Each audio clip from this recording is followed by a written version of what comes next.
50 ദിവസത്തെ ജയിൽവാസത്തിന് ശേഷം ആം ആദ്മി പാർട്ടിയുടെ ദേശീയ അധ്യക്ഷൻ ശ്രീ അരവിന്ദ് കെജ്രിവാൾ ജാമ്യം നേടി പുറത്തേക്ക് വരുന്നു എന്നുള്ളത് ഒരുപക്ഷെ ഇന്ത്യൻ രാഷ്ട്രീയ ചരിത്രത്തിൽ ഒരു പുതിയ അധ്യായം അടയാളപ്പെടുത്തി എന്ന് തന്നെ പറയാം.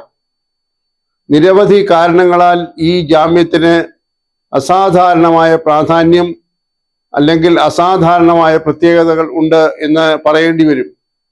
കാരണം ഇന്ത്യ ഒരു തെരഞ്ഞെടുപ്പിനെ നേരിട്ടുകൊണ്ടിരിക്കുന്ന ഒരു കാലഘട്ടമാണ്.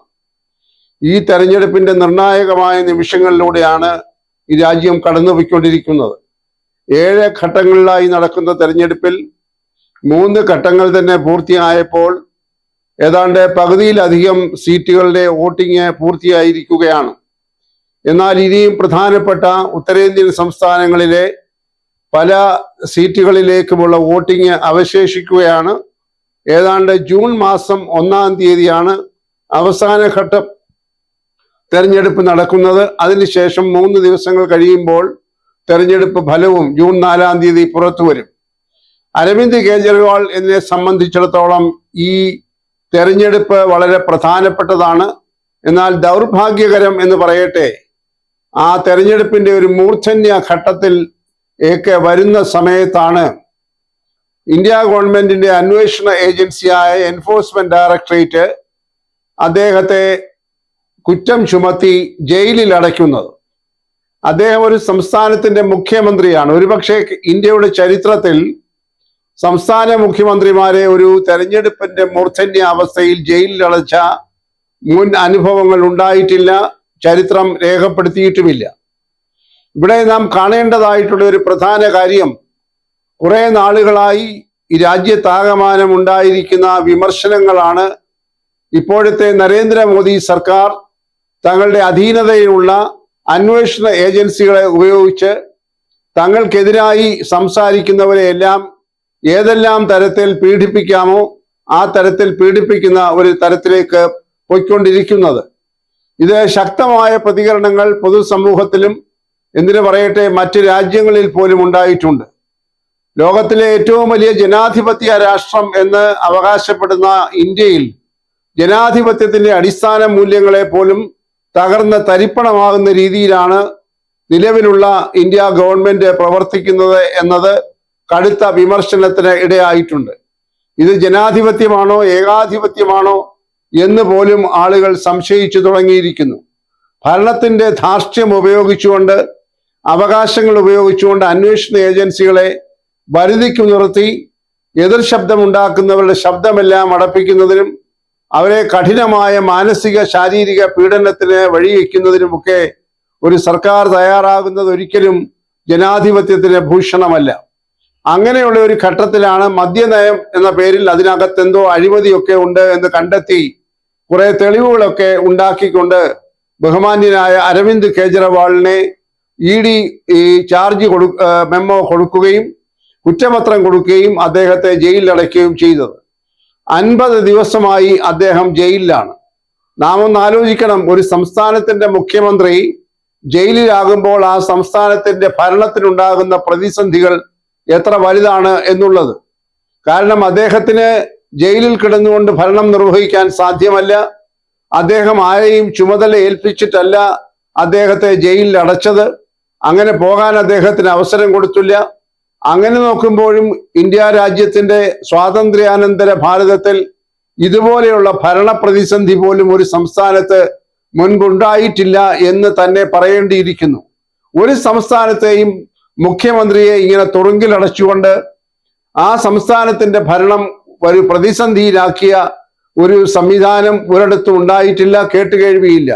മാത്രവുമല്ല, ഇന്ത്യയുടെ തലസ്ഥാനമായ ഡൽഹി പട്ടണത്തിന്റെ അല്ലെങ്കിൽ ഡൽഹി നഗരത്തിന്റെ മുഴുവൻ ഉത്തരവാദിത്തമുള്ള ഒരു മുഖ്യമന്ത്രിയെയാണ് ജയിലിൽ അടച്ചത് എന്ന കാര്യം കൂടെ ഇതിന്റെ ഗൗരവം വർദ്ധിപ്പിക്കുന്നതാണ്. അത്തരം വളരെ ഹീനമായിട്ടുള്ള നടപടികളാണ് ഈ കേന്ദ്ര ഗവൺമെന്റ് ഏജൻസികൾ നടത്തിക്കൊണ്ടിരിക്കുന്നത് എന്നതാണ് കഴിഞ്ഞ കുറെ നാളുകളായി ഇന്ത്യൻ സമൂഹം, പൊതുസമൂഹവും രാഷ്ട്രീയ കക്ഷികളും ഒരളവിൽ ചില വിദേശ രാജ്യങ്ങൾ പോലും വിലയിരുത്തിക്കൊണ്ടിരിക്കുന്നത്. ഇവിടെ ഈ കേസിന്റെ മെറിറ്റിലേക്ക് കടക്കാനായി ഈ വീഡിയോയിലൂടെ ഉദ്ദേശിക്കുന്നില്ല. എന്നാൽ ഇന്ന് അരവിന്ദ് കെജ്രിവാളിന് ലഭിച്ചതായിട്ടുള്ള ജാമ്യം ഇന്ത്യൻ രാഷ്ട്രീയത്തിൽ ഒരു പുതിയ അധ്യായം തുറന്നിരിക്കുന്നു എന്നത് സൂചിപ്പിക്കുക മാത്രമാണ് ചെയ്യുന്നത്. കാരണം മറ്റൊന്നുമല്ല, പ്രതിപക്ഷ കക്ഷികൾ ചേർന്ന് ഉണ്ടാക്കിയിരിക്കുന്ന ഇന്ത്യ മുന്നണി കടുത്ത വാശിയിൽ ഈ ഭാരതീയ ജനതാ പാർട്ടിയുടെ ഭരണം അവസാനിപ്പിക്കുന്നതിന് വേണ്ടി അരയും തലയും മുറുക്കി രംഗത്ത് നിൽക്കുകയാണ്. 27 കക്ഷികൾ ചേർന്ന് ഇന്ത്യയുടെ ചരിത്രത്തിൽ നേരത്തെ പറഞ്ഞതുപോലെ മുൻപൊരിക്കലും ഉണ്ടായിട്ടില്ലാത്ത വിധം പ്രതിപക്ഷ കക്ഷികൾ ഒരു മനസ്സോടുകൂടെ ചേർന്നുകൊണ്ടാണ് ഇന്ത്യ മുന്നണി എന്ന് പറയുന്ന ഒരു സഖ്യം ഉണ്ടാക്കിയത്.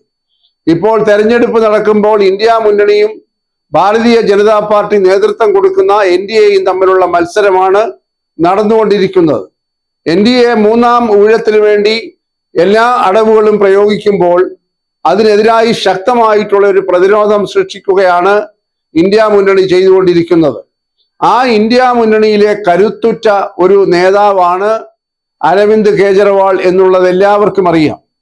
അങ്ങനെ ആ പ്രതിപക്ഷ മുന്നണിയിലുള്ള ഒരു കരുത്തുറ്റ നേതാവിനെ ജയിലിൽ അടച്ചുകൊണ്ട് തങ്ങൾക്ക് വിജയം നേടി വളരെ നിസ്സാരമായി വീണ്ടും അധികാരത്തിൽ വരാമെന്ന് കണക്കാക്കുന്നത് എത്ര നീചമാണ്, ഹീനമാണ് എന്ന വിഷയവും നമ്മൾ ആലോചിക്കേണ്ടതായിട്ടുണ്ട്. ഇങ്ങനെയാണോ പ്രതിപക്ഷ കക്ഷികളെ നേരിടേണ്ടത്? താത്വികമായി അല്ലെങ്കിൽ പ്രത്യയശാസ്ത്രപരമായി എതിർകക്ഷികളെ പരാജയപ്പെടുത്തി അധികാരത്തിൽ വരിക എന്ന് പറയുന്ന രാഷ്ട്രീയ ധാർമ്മികത ഭാരതീയ ജനതാ പാർട്ടിക്ക് നഷ്ടപ്പെട്ടു പോയിട്ട് കുറെ കാലങ്ങളായി. അതിന്റെ ഭാഗമായിട്ടാണ്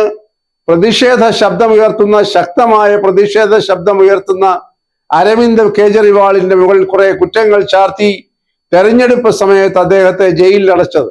ഒരു കാര്യം കൂടെ നാം കാണണം, ഇന്ത്യയിലെ ഒരു അംഗീകൃത രാഷ്ട്രീയ കക്ഷിയാണ് ആം ആദ്മി പാർട്ടി. ഡൽഹി ഭരിക്കുന്നു, പഞ്ചാബ് ഭരിക്കുന്നു, ഗുജറാത്തിൽ നിർണായകമായ സ്വാധീനമുണ്ട്. ഇവിടെയൊക്കെയാണ് ഇപ്പോൾ പാർലമെന്റ് തെരഞ്ഞെടുപ്പ് നടക്കുന്നത്. അപ്പോൾ സ്വാഭാവികമായി ആ സംസ്ഥാനങ്ങളിലൊക്കെ തെരഞ്ഞെടുപ്പ് പ്രചാരണത്തിന്റെ മുൻപന്തിയിൽ നിൽക്കേണ്ടതായ ആ കക്ഷിയുടെ നേതാവിനെ 50 ദിവസമായി ജയിലിൽ അടച്ചിട്ടിരിക്കുക എന്ന് പറയുന്നത് എത്ര ക്രൂരമാണ്. ഇവിടെ കാണുന്ന ഒരു വലിയ വെള്ളിരേഖ എന്ന് പറയുന്നത് നമ്മുടെ ഉന്നത നീതിപീഠം സാധാരണഗതിയിൽ ജനങ്ങളുടെ ഒരു അത്താണിയാണ് എന്ന് ആവർത്തിച്ച് തെളിയിച്ചിരിക്കുന്നു. ഒരു പ്രതിസന്ധി ഉണ്ടാകുമ്പോൾ നീതി ലഭിക്കുവാനുള്ള ഒരു ഇടം എന്ന രീതിയിൽ ബഹുമാനപ്പെട്ട സുപ്രീം കോടതി ഒരിക്കൽ കൂടെ അതിന്റെ സ്ഥാനം എടുത്തു കാണിച്ചിരിക്കുന്നു എന്നുള്ളതും ഈ ജാമ്യ ഉത്തരവിന്റെ പശ്ചാത്തലത്തിൽ നാം വിലയിരുത്തേണ്ടതാണ്. അരവിന്ദ് കെജ്രിവാൾ വിചാരണ കോടതിയിൽ ജാമ്യം ആവശ്യപ്പെട്ടുകൊണ്ട് അപേക്ഷ സമർപ്പിച്ചു, അത് തള്ളിക്കളഞ്ഞു. അതിനുശേഷം അദ്ദേഹം ഡൽഹി ഹൈക്കോടതിയിൽ ജാമ്യത്തിന് വേണ്ടി അപേക്ഷ സമർപ്പിച്ചു, അവിടെയും അത് തള്ളിക്കളഞ്ഞു. അങ്ങനെ അദ്ദേഹം അവസാനത്തെ അത്താണിയായ ഭാരതത്തിലെ ഉന്നത നീതിപീഠത്തിലേക്കാണ് ജാമ്യം തേടി പോയത്. അതിശക്തമായ വാദമാണ് EDയുടെ ഭാഗത്തു നിന്ന് ജാമ്യം കൊടുക്കരുത് എന്ന് കഴിഞ്ഞ കുറെ ദിവസങ്ങളായി സുപ്രീം കോടതിയുടെ മുന്നിൽ വാദിച്ചുകൊണ്ടിരിക്കുന്നത്. വളരെ കരുത്തരായിട്ടുള്ള അഭിഭാഷകർ, സോളിസിറ്റർ ജനറൽ, അതുപോലെ തന്നെയുള്ള പ്രധാനപ്പെട്ട എല്ലാ സർക്കാർ മെഷീനറിയും അതിശക്തമായി ഉപയോഗിച്ചുകൊണ്ടാണ് കഴിഞ്ഞ കുറെ ദിവസങ്ങളായി ഈ അരവിന്ദ് കെജ്രിവാളിന്റെ ജാമ്യാപേക്ഷയെ എതിർത്തുകൊണ്ടിരിക്കുന്നത്. അപ്പോൾ തന്നെ അറിയാം കേന്ദ്ര ഗവൺമെന്റിന് ഈ കാര്യത്തിലുള്ള താല്പര്യം. എൻഫോഴ്സ്മെന്റ് ഡയറക്ടറേറ്റിനെ ഇപ്പോഴൊക്കെ ചില ആളുകൾ പരോക്ഷമായിട്ടൊക്കെ പരിഹസിച്ച് പറയുന്നത് അവർ യഥാർത്ഥത്തിൽ ഒരു അന്വേഷണ ഏജൻസി അല്ല, മറിച്ച് എലക്ഷൻ ഡ്യൂട്ടിയാണ് ചെയ്തുകൊണ്ടിരിക്കുന്നത് എന്നും മറ്റുമാണ്. അത് മറ്റൊരു വിഷയം. അതിനെ സംബന്ധിച്ച് നാം ഇപ്പോൾ അഭിപ്രായം പറയുന്നത് ശരിയാവുകയില്ല. എന്നാൽ എൻഫോഴ്സ്മെന്റ് ഡയറക്ടറേറ്റ് ഇപ്പോൾ കുറെ കാലങ്ങളായി രാഷ്ട്രീയ പ്രതിയോഗികളെ വകവരുത്തുന്നതിന് ബോധപൂർവം ചില ശ്രമങ്ങൾ നടത്തുന്നു, ചില നടപടികൾ സ്വീകരിക്കുന്നു എന്നുള്ളതാണ് ഇന്ത്യയിലെ ജനങ്ങൾ വളരെയേറെ ഗൗരവത്തോടും ദുഃഖത്തോടും കൂടെ കണ്ടിരിക്കുന്നത്. അങ്ങനെ ആയിരിക്കാൻ പാടില്ലല്ലോ. അന്വേഷണ ഏജൻസികൾ നിഷ്പക്ഷമായ ഒരു നിലപാടാണ് അന്വേഷണ ഏജൻസികൾ. എൻഫോഴ്സ്മെന്റ് ഡയറക്ടറേറ്റ് ആകട്ടെ, കസ്റ്റംസ് ആകട്ടെ, CBI ആകട്ടെ, അല്ലെങ്കിൽ NIA ആകട്ടെ, ഇതെല്ലാം കേന്ദ്ര ഗവൺമെന്റ് പൂർണ്ണമായ നിയന്ത്രണത്തിലുള്ള അന്വേഷണ ഏജൻസികളാണ്. ആ അന്വേഷണ ഏജൻസികൾ നീതി നടപ്പാക്കുന്നതിന് വേണ്ടി പ്രവർത്തിക്കുന്നതിന് പകരം തുല്യ നീതി നിഷേധിച്ചുകൊണ്ട് രാഷ്ട്രീയ യജമാനന്മാരുടെ വിടുപണിക്കാരായി തീരുന്നത് ഈ ജനാധിപത്യ സംവിധാനത്തിന് വലിയ ആഘാതമുണ്ടാക്കുന്നതാണ് എന്ന തിരിച്ചറിവ് ജനങ്ങൾക്കുണ്ടാകണം, അന്വേഷണ ഏജൻസികൾക്കുണ്ടാകണം, അവരെ ഉപയോഗിക്കുന്നവർക്കുണ്ടാകണം. എന്നാൽ ഇവിടെ അതല്ല നടക്കുന്നത് എന്നത് ഖേദകരമായ ഒരു സംഗതിയാണ്. കൂട്ടത്തിൽ പറയാതിരിക്കാൻ നിവർത്തിയില്ല. ഇലക്ഷൻ കമ്മീഷൻ എന്ന് പറയുന്ന പരമാധികാരമുള്ള ഒരു സമിതി പോലും വേണ്ട രീതിയിൽ നിഷ്പക്ഷത കാട്ടുന്നില്ല എന്നത് കടുത്ത ആക്ഷേപത്തിന് വിധേയമായിക്കൊണ്ടിരിക്കുകയാണ്. നിരവധി ആയിരക്കണക്കിന് പരാതികളാണ് ഈ ഇലക്ഷൻ കമ്മീഷനെതിരായി പല കക്ഷികളും, ഉത്തരവാദപ്പെട്ട കക്ഷികളും കക്ഷി നേതാക്കന്മാരും ഒക്കെ ഇതിനകത്തെ ക്രമക്കേടുകൾ ചൂണ്ടിക്കാട്ടിക്കൊണ്ട് നൽകിയിട്ടുള്ളത്. എന്നാൽ അവരും സുതാര്യമായി ഈ കാര്യങ്ങൾ കൈകാര്യം ചെയ്യുന്നില്ല, നീതി നടപ്പാക്കുന്നതിന് ആത്മാർത്ഥമായി ശ്രമം നടത്തുന്നില്ല, കുറ്റം ചെയ്യുന്നവരെ യഥായോഗ്യം ശിക്ഷിക്കുന്നതിനും നടപടിയെടുക്കുന്നതിനും ഉദാസീനത കാട്ടുന്നു എന്നൊക്കെയുള്ള ആക്ഷേപങ്ങളുണ്ട്. അപ്പോൾ തെരഞ്ഞെടുപ്പ് കമ്മീഷൻ എന്ന് പറയുന്ന അതിപ്രധാനമായിട്ടുള്ള ഒരു കമ്മീഷൻ പോലും നിഷ്പക്ഷത നഷ്ടപ്പെട്ടു എന്ന് ആളുകൾക്ക് വിലയിരുത്താൻ ഇടം കൊടുക്കുന്നത് ജനാധിപത്യത്തിന് വലിയ അപകടം സൃഷ്ടിക്കുന്നതാണ് എന്ന കാര്യത്തിലും തർക്കമില്ല. ഇപ്പോഴും അത് നടന്നുകൊണ്ടിരിക്കുകയാണ്. പ്രചാരണത്തിലൊക്കെ വർഗീയ വിഷം ചീറ്റുന്നതായിട്ടുള്ള പ്രസ്താവനകൾ ഉന്നതന്മാരായ രാഷ്ട്രീയ നേതാക്കന്മാരിൽ നിന്ന് ഉണ്ടായിക്കൊണ്ടിരിക്കുന്നു. പ്രത്യേകിച്ച് ന്യൂനപക്ഷ വിഭാഗത്തെ വ്രണപ്പെടുത്തുന്ന പലതരത്തിലുള്ള പ്രചരണങ്ങൾ അഴിച്ചുവിട്ടിരിക്കുകയാണ്. വസ്തുതാപരമല്ലാത്ത, അടിസ്ഥാനമില്ലാത്തതായിട്ടുള്ള ചില പ്രചരണങ്ങൾ അഴിച്ചുവിട്ടുകൊണ്ട് പ്രതിയോഗികളെ വകവരുത്താൻ വേണ്ടി വളരെ ബോധപൂർവം ശ്രമങ്ങൾ ഭരണഭാഗത്തു നിന്നുണ്ടാകുന്നുണ്ട്. ആ ഭരണത്തിന്റെ സൗകര്യം ഉപയോഗിച്ചുകൊണ്ട് ആ പ്രചരണമാണ് ഭാരതീയ ജനതാ പാർട്ടിയുടെ ഉന്നതന്മാരായ നേതാക്കന്മാർ ഇപ്പോൾ നടത്തിക്കൊണ്ടിരിക്കുന്നത്. ശ്രീമാൻ നരേന്ദ്രമോദിയെ സംബന്ധിച്ചിടത്തോളം അദ്ദേഹം ഭാരതീയ ജനതാ പാർട്ടിയുടെ ഉന്നതനായ നേതാവാണെങ്കിലും അദ്ദേഹം ഇപ്പോഴും ഇരിക്കുന്നത് ഇന്ത്യയുടെ പ്രധാനമന്ത്രി കസേരയിലാണ് എന്നുള്ളത് അദ്ദേഹം പലപ്പോഴും വിസ്മരിച്ചു പോകുന്നു എന്നുള്ളത് വളരെ ദുഃഖകരമായ ഒരു പരമാർത്ഥമാണ്. അദ്ദേഹം ഇന്ത്യയിലെ 144 കോടി ജനങ്ങളുടെ പ്രധാനമന്ത്രിയാണ്. അദ്ദേഹത്തിന് ഭാരതീയ ജനതാ പാർട്ടി എന്ന് പറയുന്ന കക്ഷിയുണ്ട്. അതിനെ സംബന്ധിച്ചൊന്നും ഇവിടെ അഭിപ്രായ വ്യത്യാസമില്ല.